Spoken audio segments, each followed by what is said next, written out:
Hey guys, welcome back to Contest Prep University. I'm Joe Klemczewski with Adam Atkinson, and we're going to jump into a brand new series, which is, Are You Ready to Compete? So this could apply to new competitors, obviously, but also people who may already be in the game and just considering whether they should take a break or not. But the first thing I think, Adam, that everybody should understand is, how much time does this take? Will I even have the time to do this? So what do you see, if you could just kind of categorize the biggest time needs for somebody getting ready to compete? Yeah, it depends on their lifestyle. I think most of us work, somewhat of a 9-to-5 job. Maybe not, maybe you have some more flexibility. Currently, I'm working with a girl who's a nursing student who's got clinicals and everything else, and she somehow is managing that time. I don't know a lot of people that could do that, but that just lets me know how important that is to her, that she does utilize any free time that she does have towards her competing goals. Yeah, and I think that's a great place to start because it's more conceptual. Instead of saying, you have to allocate this amount of time for these tasks. I remember when I was a college student, and that's when I started competing, there were some semesters, some years I would say, no, man, I am just way too busy. I cannot do that. Other times I found that the entire process of prep was very grounding, and it gave me kind of an anchor point in my life. And it really helped other areas because I was kind of riding off the discipline of that whole process.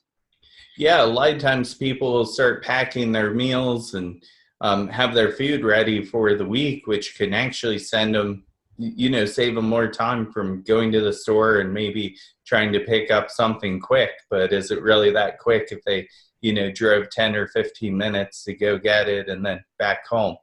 Mm-hmm.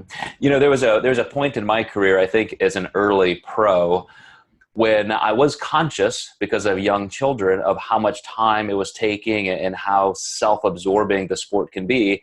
So I remember one time doing a little experiment in my family where I wanted to see how far I could go into my prep before anybody even noticed.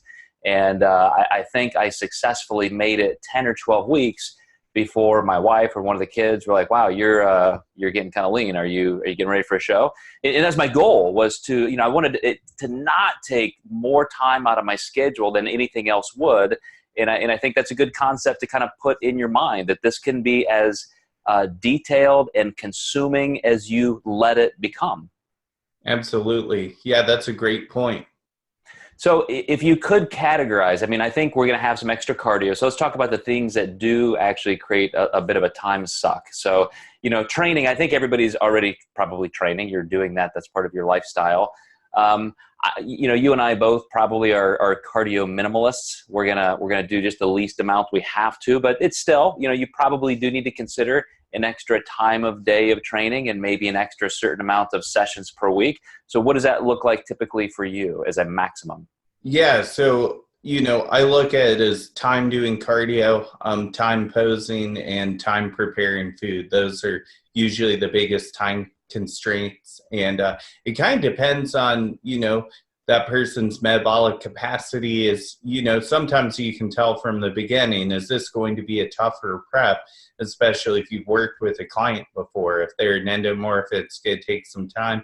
They're going to be pushing more cardio than my ectomorph's going to be pushing, so that can be a big difference. Mm-hmm. Yeah, and that's perfect. It's great that you divide it up into those three categories. Time posing, that's something that I think everybody should do a little bit along the way. Don't think, oh, I'm going to wait till the end and I'll just do hours and hours per day in the last couple of weeks. It's way better to have time multiplied over those weeks, and it could be just 5 or 10 minutes a day.